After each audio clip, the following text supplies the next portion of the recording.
So today I just went to a meditation. So at Unwind they have, the same place I went to the sound bath, the meditation class.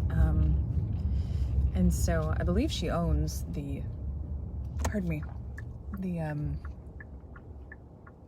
studio.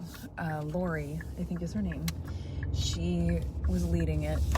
And so this guided meditation, it was 25 minutes, and it was another practice for myself in stillness, intentional stillness, a thing that I'm focusing on, because I'm finding that with my half marathon training right now, I do find a really beautiful, meditative state almost within the process of that, which is really cool. And the obvious health benefits of running, physically, but what it does for me, spiritually and emotionally, mentally, it does a lot, and I love that. And now, I'm wanting to pair it with intentional stillness, because I know that is something that I struggle with my anxiety being, as it is, and knowing that my go-to in the past has been very, very much about keeping myself overly busy, overly scheduled, doing that on purpose, and not realizing that in the beginning of that whole cycle, but especially, hindsight's 2020, right? Realizing that was what I was doing. I was struggling to sit still with my own thoughts. I was struggling to sit with my own feelings, emotions, really afraid of my anxiety, and thinking that, well, maybe if I ignore it, then it's not real, or it goes away somehow. And that's absolutely not the case. So feeling like I'm doing a lot on my healing journey with talk therapy and continuing work with neurofeedback, and then also adding in nutrition elements that are better for my overall self. Not eating a bunch of junk, not a lot of processed stuff has been really helpful. So much so that I'm feeling my body respond when I eat the crappier food now. When we're traveling a lot, it's finding the balance of enjoying what is happening, that we're out and about and we're trying different foods and stuff, but trying to stay away from all the garbagey foods, so that when I do eat it, my body tells me immediately. I feel very icky, very quickly. So nutrition, trying to, a balance in all things, but working on that. But then also the movement, the challenging my perfectionism, letting what I have to offer that day be enough. That's kind of become one of my mantras. What I have to offer today is enough. Not letting the negative self-talk take over and be like, well, you should be doing more, and shoulding myself a lot. I know it sounds like I'm cussing, but I'm not. The word should, I should do this, I should do that. No. The things that happen and the things you have energy, you're working on spending your energy on the things that will benefit you, body, mind, and soul. So that's what I'm working on. So adding in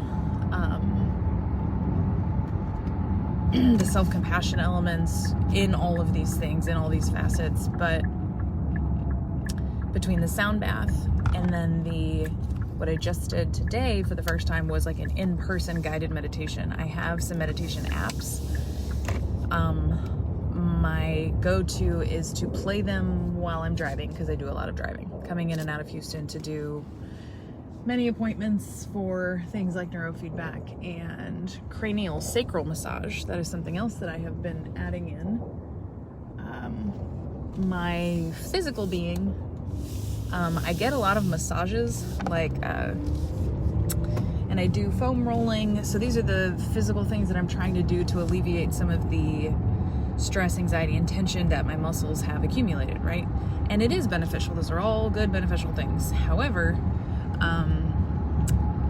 I was talking to Stephen Cochran, who I do neurofeedback with, and he was telling me that cranial sacral massage is a very gentle, therapeutic approach. And then when I met with Lisa, who's the lady who does this, I had one session, and I'm actually going back tomorrow for another before neurofeedback. It's very gentle movements. The Bowen method is something she talked with me about. So it's just a whole different approach. It's not what you think of traditionally as massage. But it was really interesting and pretty enlightening when I went. I kind of picked her mind a little bit while I was there. Picked her brain, I guess that's the saying. But anyway, with having a lot of the driving to do, I'll turn on my Soul Space meditation app. I will turn on the Insight meditation thing. And now that we're trying to get pregnant with there's an app called Expectful, and there's meditation specifically guided in that manner to help with like breath work and in this time of waiting and in this preparation and all these things, right? There's one called Baby to Body that I have, and there's elements of breath work and Zen meditation stuff within that as well. So those are the things that I'm going to for type of guided meditation, but I'm doing them, I always tend to do them when I'm driving, because this is when I have time. This is when I have time set aside, right? So doing meditation where literally I went to a place and there was a 25-minute verbal guided meditation from the instructor, and my eyes were actually closed and I was doing the thing. It felt really profound. It was the same studio that I did the sound bath at 2 weeks ago, last week. Time is a construct and I can't tell you what day is what, but and I had almost talked myself out of going, I will tell you that, because this morning I ran my 4 miles, which is what my schedule for half marathon training. We're doing Disney World in January, so that's what was scheduled. So but I got myself out. The way I got myself out of bed this morning, I'm trying to sprinkle in these habits. So like being an imperfectionist, I'm really working on that. Mini habits, the small things, the steps that will get me to the thing that I want to do, because I'll end up thinking holistically and like, I need to run 4 miles. I need to get up early and run 4 miles, and that becomes too overwhelming, and then I don't end up doing anything. Then I just end up sleeping in because I'm overwhelmed, right? But this morning I was actually very proud of myself. I was compassionate with myself because we had driven 4.5 hours the day before, and I was tired. Even though I had taken a nap yesterday, I let myself go to bed early. It was tough to get out of bed, even though I had gotten all that extra rest. And how like driving 4 hours can just really take it out of you, even though you're just sitting, but you're like actively aware the whole time. So like your brain is on and your body is just tired from the diligence of driving that amount of time and being on, right? But the mini habits kind of stacked on top of themselves today, and it was a really cool thing because I was able to, without overburdening myself, get the things done I wanted to do today, which was really cool, because usually when I think of all the things there are to do, I get overwhelmed and then I procrastinate and then I don't actually do them, and then I get down on myself, and then there's negative self-talk, and it's just this cycle, right? But this morning, like I said, I was very compassionate with myself, being like, you did a lot yesterday. You drove for a long way. You're tired. That's okay. One step at a time. So I turned my alarm off. I only snoozed it once. I'm working on it. I'm a snoozer. Somehow I feel like I'm tricking the universe and being like, ooh, I stole an extra 8 minutes. But did I, or was I just... Anyway, I digress. But the way I got actually into the run this morning was, I'm just gonna go potty. I'm just gonna roll out of bed and go potty. That's what I'm gonna do. That's how I got myself up out of bed. Instead of thinking, you have to go run your 4 miles, because that would have made me stay. And then the next thing was, all right, let's go have a cup of coffee. I knew I had built in that time that I was going to allow myself quiet time, cup of coffee, watch a little bit of a Great British Baking Show. And I did that. And then I thought, okay, well, now I'm just going to go put clothes on. That's all I'm going to do. So I just really thought it one step at a time like that, incrementally. And before I knew it, I was on my way out the door to go on the run. So I walked a little bit in the beginning, and then I started jogging, and I got that done. Got home, got a shower, and then I made it out into Houston. So it's like a 30-minute drive out here to go to that meditation. So I was very proud of myself in and of that. And then I got to the class, and I actually felt very present. So that's part of why doing these like intentional stillness things are so good for me, because it forces me to be in the present. You have to be.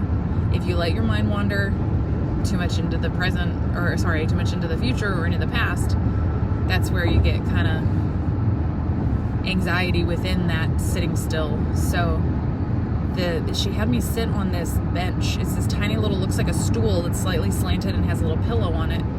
And so you kneel down on the big pillow that's below it, and then you can kind of like lean back. You set the stool over the backs of your feet basically, and then you kind of like lean back on it, and you just feel kind of like you're floating. It was extremely comfortable. I want to get one of those little benches. But focusing on the breath, like bringing my awareness back to my breath. We had a mantra at one point. So it's just like there were things to keep me there in the present, and I felt calm. I felt present. I want to describe that better. I want to have better words to explain what I mean by that. But I don't know if I have them. I felt present, and that was really cool, because I realize now, kind of understanding what that feels like, that's something that has been lacking severely in the majority of my day-to-day. Previously. But henceforth, I would like for that to continue. Yeah, it was really cool. It was really, really cool. So wanting to continue that, sound baths, things like that as I can throughout my weeks, so that I can, realizing that neurotherapy also is such a practice in being in the present. So the more things I can kind of surround myself with to do that, to practice doing that, the more positive impacts I know it will have on my nervous system, on my brain, on my emotions, on my reactivity, like not blowing up at people because I'm not like severely reactive because of stress not being managed and things like that. So feeling good.